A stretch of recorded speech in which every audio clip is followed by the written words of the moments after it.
Warning: the following video contains spoilers from AMC's The Walking Dead.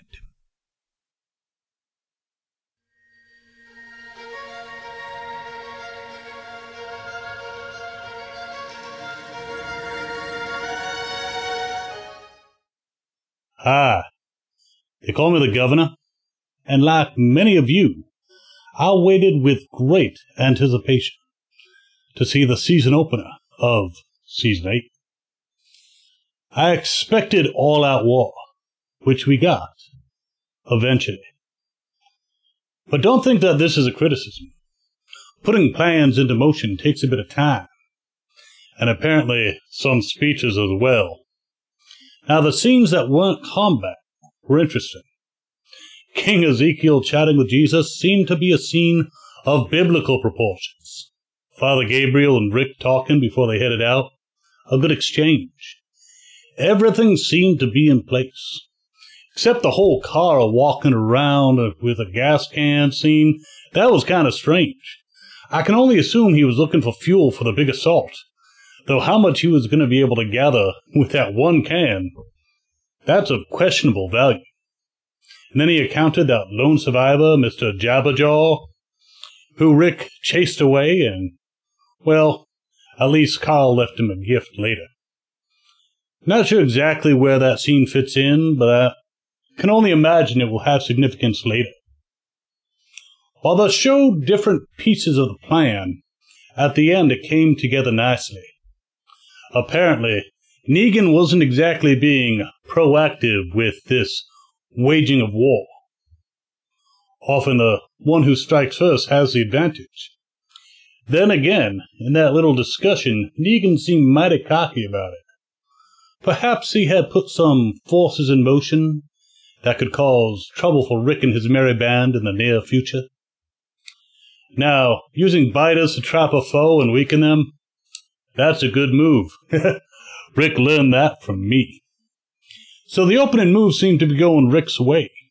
Though with that smoke grenade at that one outpost, that showed some contingency planning that tells me Rick isn't going to be able to win this one easily.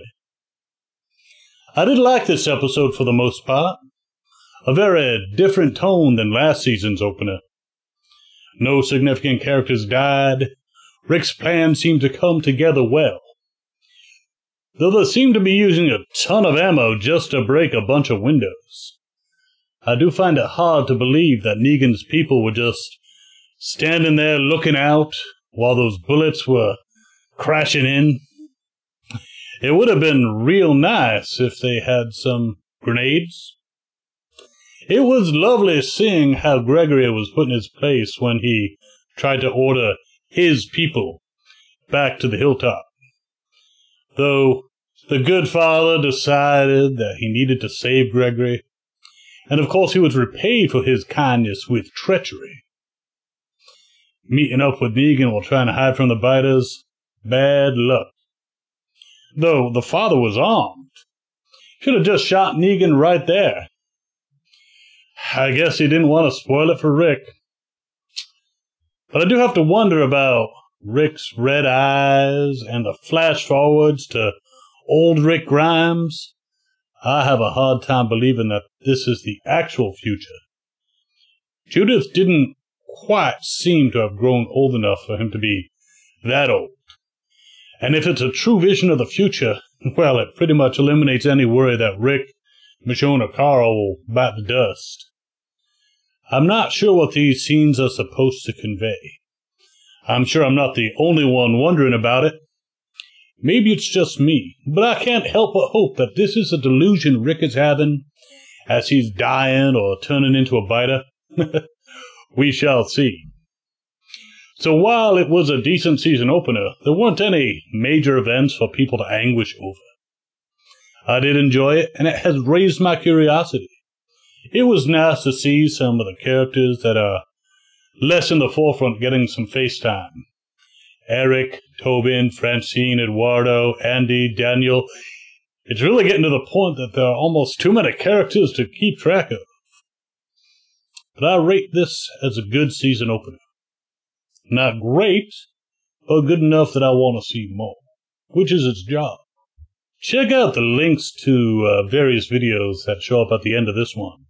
Some great interviews with folk who may play a bigger role in the coming season. Governor, out. Thank you so much for watching this video. Here's a couple more I think you might enjoy. And don't forget to subscribe. Remember, those who subscribe survive.